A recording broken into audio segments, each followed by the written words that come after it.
Students, अब हम अगले प्रश्नों को देखेंगे। बिना निषेचन के फलों का निर्माण कहलाता है। आपको ये बताना है कि यदि पुष्प में निषेचन नहीं हुआ, देखिए पुष्पीय पौधों में निषेचन प्रक्रिया होती है क्योंकि वो लैंगिक जनन करते हैं। और पुष्पों में निषेचन कैसे होता है, जनन कैसे होता है पुष्पीय पादपों में, इसका हम अलग से एक आपको क्लास में बताएंगे। बिना बीज के फलों का निर्माण कहलाता है। बताइएगा, बिना बीज का अगर फल बनता है तो ऐसे को हम क्या कहेंगे? ठीक है, बिना बीज का, अगर बिना बीज का, ठीक, अनिषेक फलन की, अनिषेक जनन की, अति फलन की, उत्फलन, तो अनिषेक फलन। ठीक है, अनिषेक जनन कब होगा?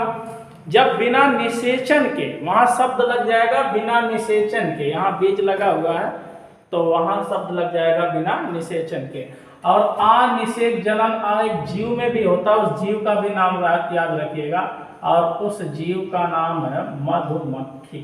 मधुमक्खी में अनिषेक जनन होता है। बिना निषेचन के ही मादा मधुमक्खी जो रानी मक्खी होती है ना, वो अंडे देती है बिना निषेचन के। ठीक है, सत्य तथा असत्य फल के मध्य की कड़ी कहा जाता है।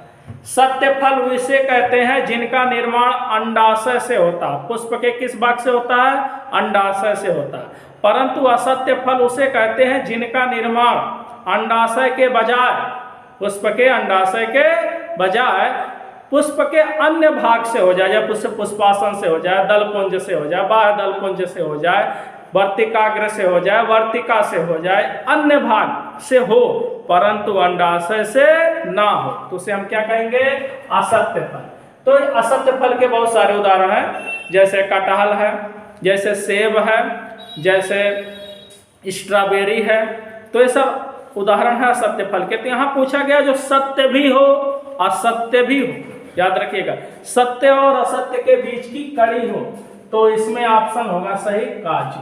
काजू जो होगा वो सही। निम्न में से कीटहारी पौधा, ऐसा पौधा जो कीटों को खा जाता हो, और ऐसे पौधे कहाँ उगते हैं? उन मृदा में उगते हैं जहाँ की मिट्टी में नाइट्रोजन की कमी होती है। भाई नीचे नाइट्रोजन है नहीं, उन्हें नाइट्रोजन चाहिए, वातावरण से तो पौधा नाइट्रोजन लेता नहीं है, तो नाइट्रोजन की पूर्ति के लिए वो क्या कर देते हैं? जब उन पे कीट बैठता है उसी को खा जाते हैं, उसी को क्या करते हैं? खा जाते हैं, और कीटों का भक्षण करके अपने शरीर में नाइट्रोजन की पूर्ति करते हैं। और कीटभक्षी पौधे आपको हमने बता दिया।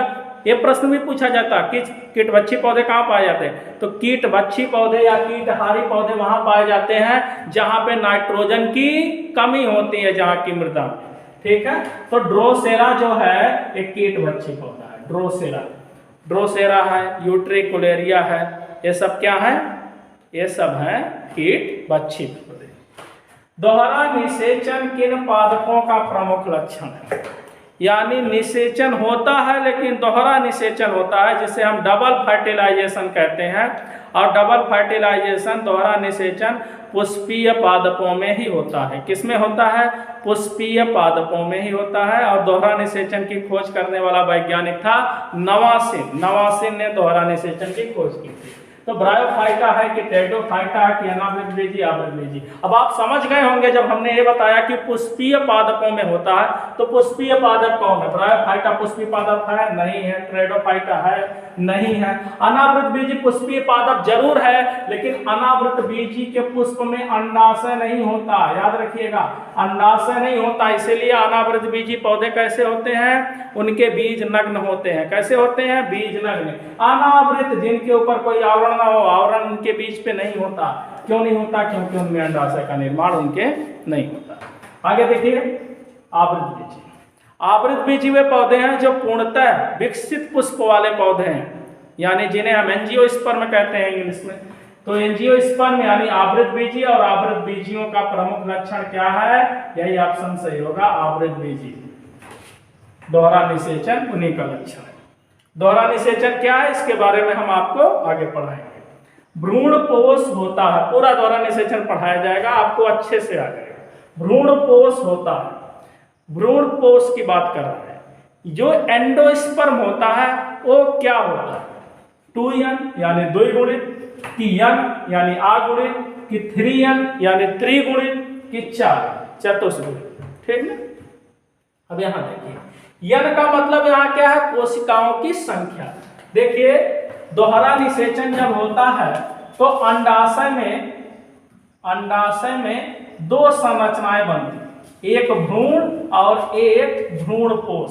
भ्रूणपोष को जो है कहा गया, भ्रूणपोष को क्या बोलते हैं, एंडोस्पर्म बोलते हैं, एंडोस्पर्म बोलते हैं। और एंडोस्पर्म में 3 कोशिकाएं भाग लेती हैं आपस में। जब दोहरा निषेचन हम आपको बताएंगे तो उसमें पढ़ाएंगे। तो 3 कोशिकाएं भाग लेती हैं तो क्या हो गया, वो 3n हो गया। क्या हो गया, 3n हो गया, यानी त्रिगुणित। भ्रूणपोष हमेशा क्या होता है, 3n यानी त्रिगुणित। अब प्रश्न बदल ले, वो पूछ ले भ्रूण होता है। अब बताइए, हमने बदल दिया प्रश्न, भ्रूण होता है। भ्रूण में क्या होता है, भ्रूण होता है सदैव द्विगुणित। क्या होता है, द्विगुणित यानी 2n। ये पिछले साल की परीक्षा में पूछा गया था। तो भ्रूण होता है द्विगुणित और ये होता है त्रिगुणित। आगे, सहजीवी रूप में नाइट्रोजन स्थिरीकरण करता है। यानी आपको इसमें बताना है कि कौन है जो सहजीवी रूप में नाइट्रोजन का स्थिरीकरण कर रहा है, लेकिन सहजीवी रूप में। मृदा में नाइट्रोजन का स्थिरीकरण करने वाले कुछ जीवाणु हैं और कुछ शैवाल भी हैं। कुछ इसमें से स्वतंत्र रूप से नाइट्रोजन का स्थिरीकरण करते हैं और कुछ सहजीवी रूप में करते हैं। तो नॉस्टार्क, एनाबिना, इन दोनों के नाम याद रखिए, ये स्वतंत्र रूप से करते हैं, स्वतंत्र। ठीक है। अब स्वतंत्र पूछा नहीं, स्वतंत्र भर फ्रीली, स्वतंत्र पूछा नहीं है, पूछा सहजीवी। लेकिन प्रश्न अगर बदल दे कि स्वतंत्र रूप से नाइट्रोजन का स्थिरीकरण करता है तो ये होंगे नॉस्टार्क, एनाबिना होगा। निर्धारित सवाल भी हो सकते हैं।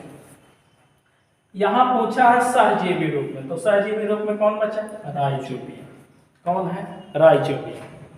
राइजोबियम बैक्टीरिया दलहनी फसलों की जड़ों के साथ जुड़ा होता है सहजीवी रूप में, और दलहनी फसलों से के जड़ों में निवास करता है, उससे पोषण देता है, बदले में मृदा से नाइट्रोजन को अवशोषित करके उसे प्रदान करता है नाइट्रोजन। ठीक है। और इसमें राइजोबियम से माइकोराइजा मुख्यतः मृदा से किस तत्व का अवशोषण करता है। माइकोराइजा क्या है, माइकोराइजा कवक है। और ये भी किस रूप में रहता है, सहजीवी रूप में रहता है। किसके साथ रहता है, चीड़ के पेड़ के साथ, यानी पाइनस, साइकस, इन लोगों में। क्यों रखता है, क्योंकि इन पौधों की जो जड़ें होती हैं और रेशेदार होती हैं, फाइबरस होती हैं, फाइबरस जो गहराई तक नहीं जाती हैं। और इन पौधों की जड़ों में माइकोराइजा निवास करता है और मृदा से फास्फोरस को अवशोषित करके उसे देता है। तो क्या है, फास्फोरस। इसमें सही उत्तर होगा फास्फोरस। ठीक है, इसमें सही उत्तर होगा फास्फोरस।